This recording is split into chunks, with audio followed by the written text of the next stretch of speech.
Hello students, welcome to Radian Warriors batch. आज की class में हम असाइनमेंट करेंगे। टेंस की सेकंड वीडियो जो आपको मिली होगी उसके बाद आपको असाइनमेंट मिला होगा। तो आज की क्लास में हम टेंस का जो हमें सेकंड असाइनमेंट मिला था मैं उसका डिस्कशन करता हूं आपके साथ कि क्या क्या उसके आंसर्स होने चाहिए थे। आई होप कि पहले आपने वो आंसर बना लिए हों। अब वन बाय वन करके आप उसका सॉल्यूशन देखेंगे। तो सबसे पहला क्वेश्चन आपको जो दिखाई दे रहा है कि identify the tense of the sentence, यानी कि आपको टेंस पहचानना है और टेंस पहचानने के लिए वर्ब की फॉर्म को टारगेट करना होता है हमें।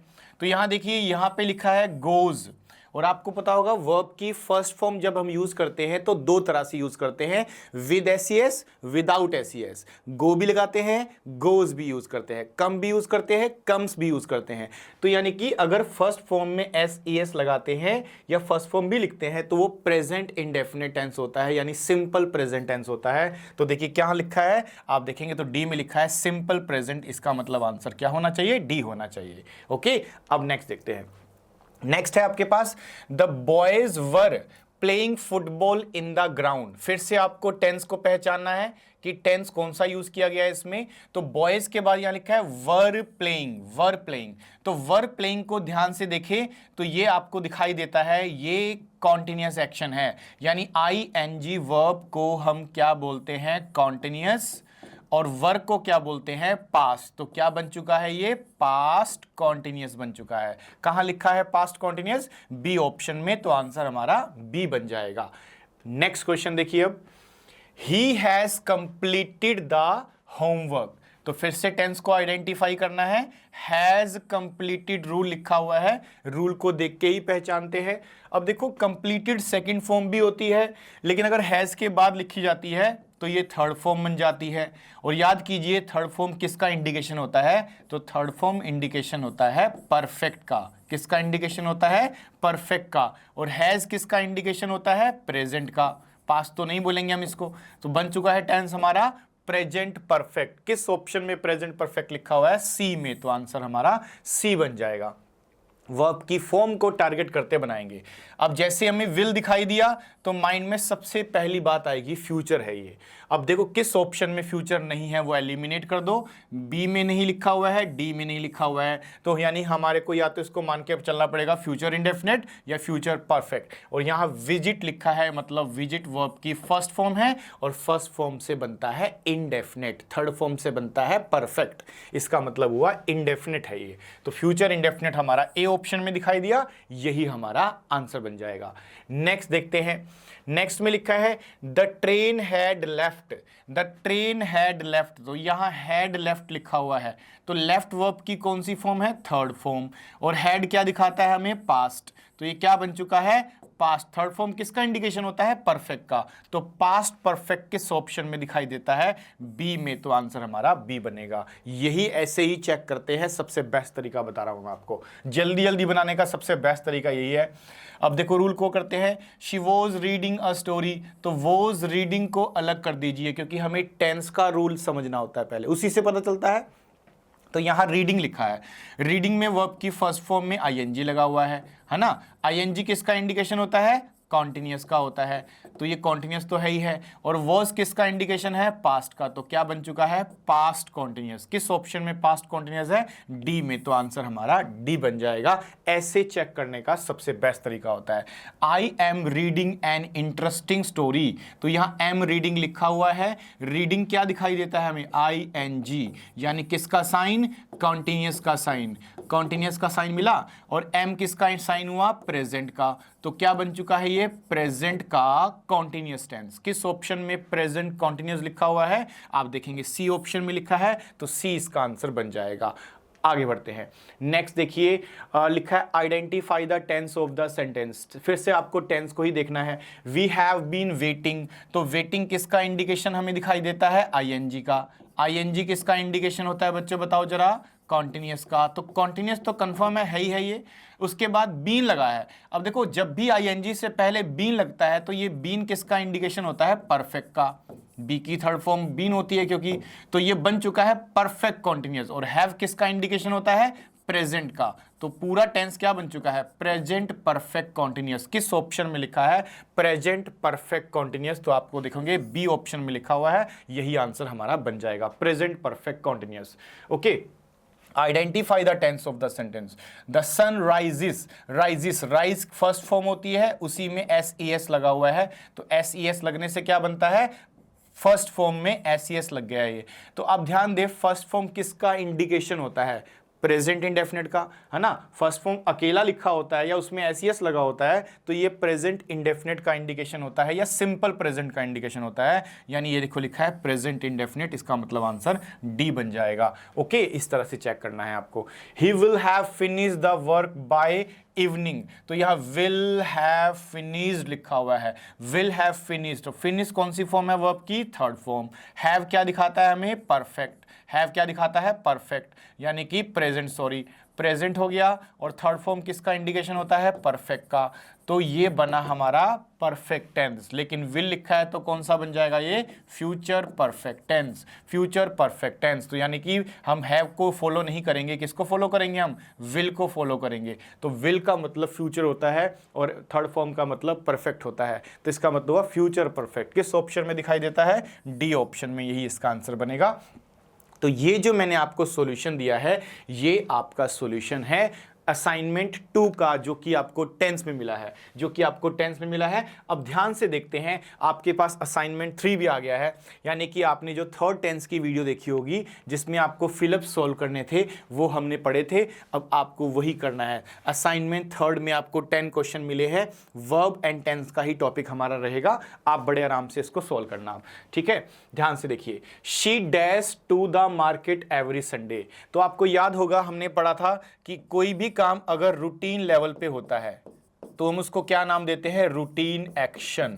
कोई काम अगर रोज लेवल पे, रूटीन लेवल पे होता है तो क्या बोलते हैं उसको, रोज किए जाने वाला काम, यानी रूटीन एक्शन। और अगर रूटीन एक्शन है तो इसको एक नाम दे दीजिए, इसको नाम दीजिए प्रेजेंट का इंडेफिनेट, प्रेजेंट का इंडेफिनेट या सिंपल प्रेजेंट बोल दीजिए इसको ना। तो क्या रूल होता था, याद करो, फर्स्ट फॉर्म या फर्स्ट फॉर्म में एस। कब लगाते थे एस, अगर सब्जेक्ट सिंगुलर होता है, अगर आपका सब्जेक्ट सिंगुलर होगा तो सिंगुलर के अंदर वर्ब में एस लगाना चाहिए। लेकिन अगर आपका सब्जेक्ट प्लूरल फॉर्म में लिखा हुआ है, वी दे यू लिखा हुआ है, आई लिखा हुआ है, तो अकेली वर्ब आती है, कोई एस उसमें नहीं लगाते। तो शी के साथ हमें फर्स्ट फॉर्म में एस लगाना होगा और फर्स्ट फॉर्म ही होनी चाहिए, तो आंसर हमारा क्या बन जाएगा, बी, क्योंकि लिखा है she dash to the market every Sunday, हर संडे वो मार्केट जाती है, इसका मतलब उसका रूटीन एक्शन है। रूटीन एक्शन किसको बोलते हैं, प्रेजेंट इंडेफिनिट को, सिंपल प्रेजेंट टेंस को बोला जाता है। ओके, आगे बढ़ते हुए choose the correct form of the verb to complete the sentence, यानी कि आपको फिर से सेंटेंस को कंप्लीट करना है और आप बड़े ध्यान से सोचेंगे। देखो, जैसे ही आप देखें व्हेन लिखा हुआ है तो एक तो व्हेन से पहले वाला सेंटेंस माना जाएगा और एक व्हेन के बाद वाला सेंटेंस माना जाएगा। तो जब भी दो सेंटेंस आते हैं, हमने याद किया था कि दो सेंटेंस में सेंस बेस भी अप्लाई हो सकता है, यानी कि अगर हम पहले ही देख रहे हैं कि लाइट्स के बाद वेंट लिखा है और गो की सेकंड फॉर्म क्या होती है, वेंट। और अब मेरे को ध्यान से बताना कि क्या आपको पता है सेकंड फॉर्म किसका इंडिकेशन होता है। बच्चे कह रहे यस सर हमें पता है, सेकंड फॉर्म पास्ट का इंडिकेशन होता है। अगर ये पास्ट है तो आगे आने वाला जो भी टेंस आपको ऑप्शंस में दिख रहे हैं वो पास्ट ही होना चाहिए। अब प्रेजेंट वाले को एलिमिनेट करते हैं, क्राइस्ट प्रेजेंट हो गया फर्स्ट फॉर्म, इज लगाया है प्रेजेंट हो गया, हैज लगाया है प्रेजेंट हो गया, एक ही ऑप्शन बचा पास्ट का, वही आंसर बन जाएगा। यानी the baby was crying, baby cry कर रहा था, when the light went of, यानी कहने का मतलब पास्ट का कॉम्बिनेशन पास्ट के साथ होना चाहिए और एक ही ऑप्शन हमें पास्ट दिखाई दिया तो मैं इसको यही आंसर बना दूंगा। ठीक है ना, ऐसे चेक करते हैं जब डबल डबल सेंटेंस आते हैं। ओके, नेक्स्ट देखते हैं, I dash my lunch just now.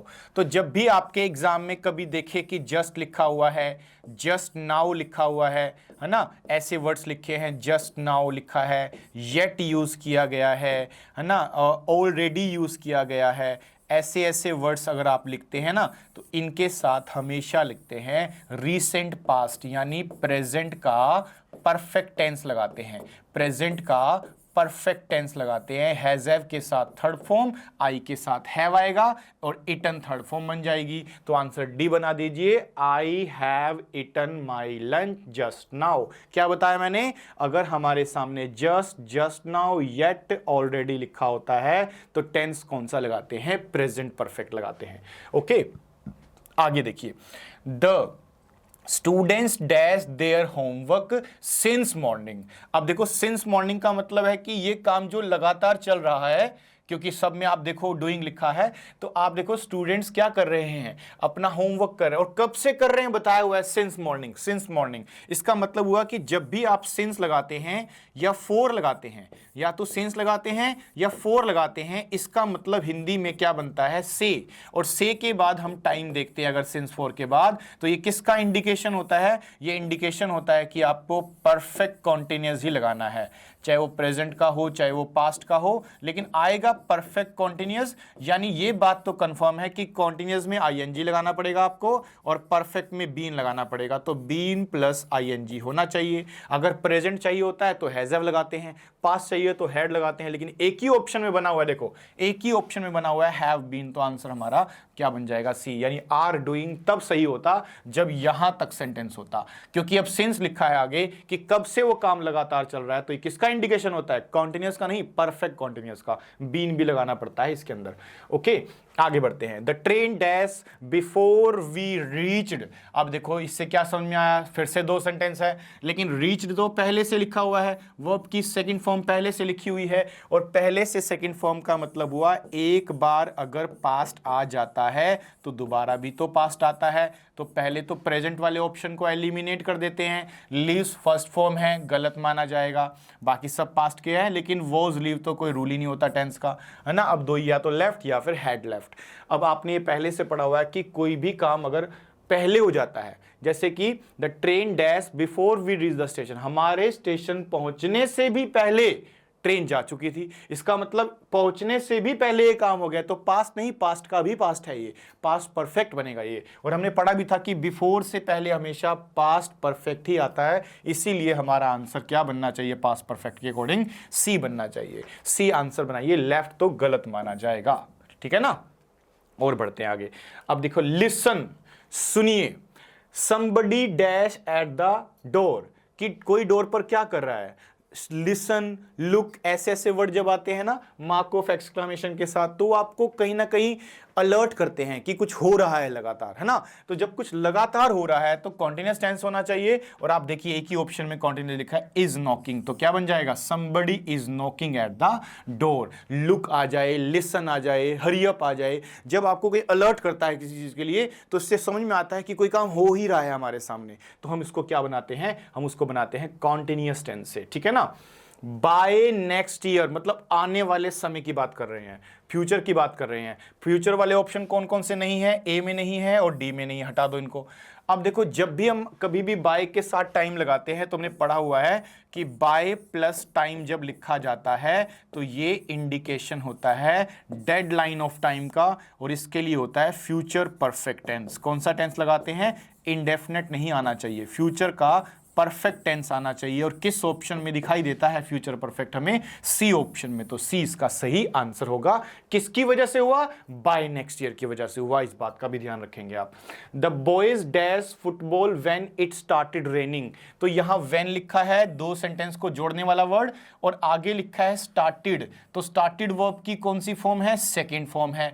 अगर ये सेकेंड फॉर्म है तो पास्ट की बात चल रही है, और पास्ट का कॉम्बिनेशन तो सिर्फ किससे होता है, पास्ट से ही होता है ना, पास्ट का कॉम्बिनेशन पास्ट से होता है। तो प्रेजेंट के ऑप्शन को एलिमिनेट करते हुए बी को हटा दीजिए, बाकी सब पास्ट है। लेकिन सी देखो, हैड प्ले, कोई रूल ही नहीं है इंग्लिश में, ये हैड प्लेड तो होता है लेकिन हैड प्ले नहीं होता, है ना। अब प्लेड होगा या वर प्लेइंग होगा, तो अब देखो काम एक टाइम का है कि लगातार चल रहा था, कि व्हेन इट स्टार्टेड रेनिंग, जब स्टार्ट हुई होगी रेनिंग, क्या हुआ होगा, बॉयज फुटबॉल लगातार खेल रहे होंगे। इसका मतलब आंसर डी होना चाहिए, बिल्कुल सही है, आंसर डी होगा। लगातार काम करने के लिए आप इसको यूज करते हैं। He usually dash milk at the night, है ना। तो यहां पे drink, drinks, is drinking usually किसका इंडिकेशन है? तो जब भी हम ऐसे वर्ड यूज करते हैं, जनरली लगा दिया, मान लीजिए आपने, बड़े ध्यान से इन वर्ड्स को नोट कर लीजिए, जनरली यूज कर लिया आपने, है ना, आपने यूजली यूज कर लिया, जनरली, यूजली, ऑफन, ऑफन, अक्सर, ऑलवेज, ऑलवेज, नेवर, नेवर, है ना, ऐसे वर्ड्स लिखते हैं जब हम whenever, जब कभी भी, whenever, जब कभी भी, है ना। ऑफन का मतलब अक्सर, अक्सर ये काम करते हैं, तो ये किसको दिखाते हैं? ये हमारे रूटीन एक्शन को दिखाते हैं। किसको दिखाते हैं? रूटीन एक्शन को दिखाते हैं। और आप बताइए रूटीन एक्शन का टेंस कौन सा होता है बच्चों? प्रेजेंट इंडेफिनिट, यानी फर्स्ट फॉर्म में एस लगाने की जरूरत पड़ती है अगर सिंगुलर हो तो। ही के अकॉर्डिंग यहाँ वर्ब में एस होना चाहिए। और किस ऑप्शन में दिखाई देता है? बी में, तो बी इसका सही आंसर बन जाएगा। They dash in this house for, देखो फोर आ गया ना फिर से। जब भी सिंस और फोर के बाद टाइम आता है, सिंस और फोर के बाद जब भी टाइम आएगा तो आने वाला टेंस होता है कौन सा?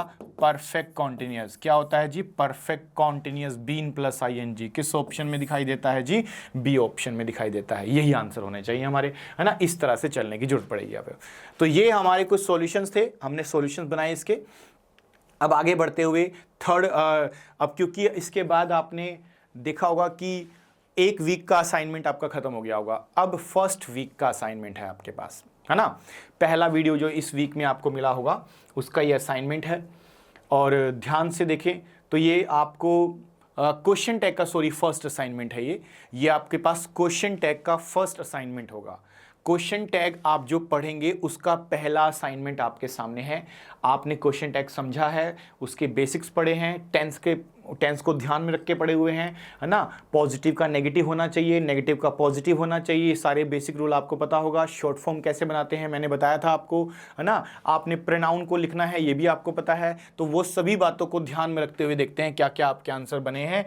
लिखा है बर्ड्स फ्लाई, बर्ड्स फ्लाई, यानी कि जो पक्षी है वो फ्लाई करते हैं। और हमने ये पढ़ा था कि सेंटेंस पॉजिटिव हो तो क्वेश्चन टैग नेगेटिव बनना चाहिए। नेगेटिव किस ऑप्शन में नहीं है? आप देखोगे बी में नहीं है नेगेटिव, और किस में नहीं है? सी में नेगेटिव नहीं है। एक तो ये हो गया। और आपको ये भी पता होगा कि फर्स्ट फॉर्म लिखी है फ्लाई, बिना एस के लिखा है फ्लाई, तो ये वर्ब की कौन सी फॉर्म मानी जाएगी? First form. और फर्स्ट फॉर्म की हेल्पिंग वर्ब डू होती है और डज होती है।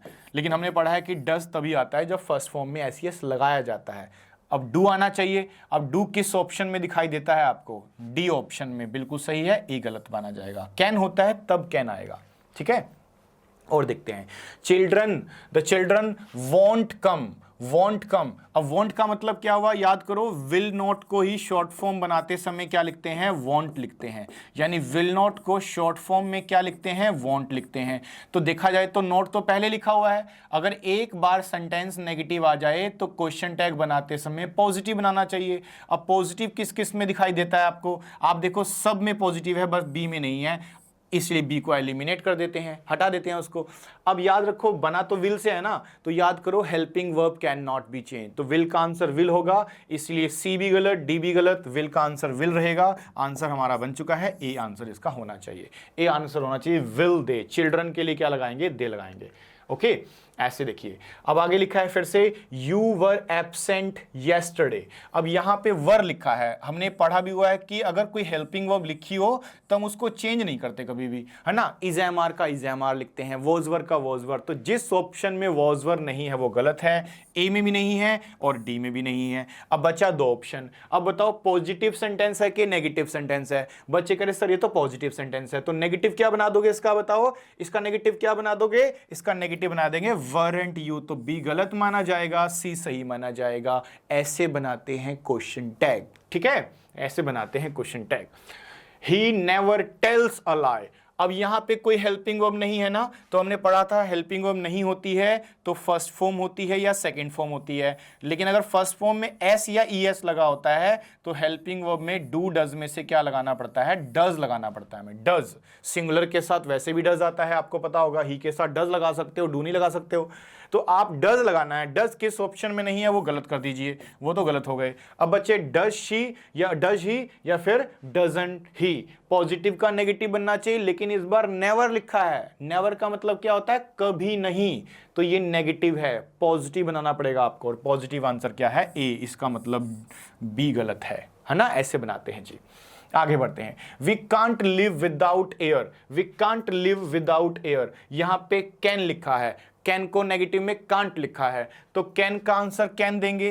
कैन का आंसर कैन देंगे, किस में नहीं है? ए में नहीं है और सी में नहीं है।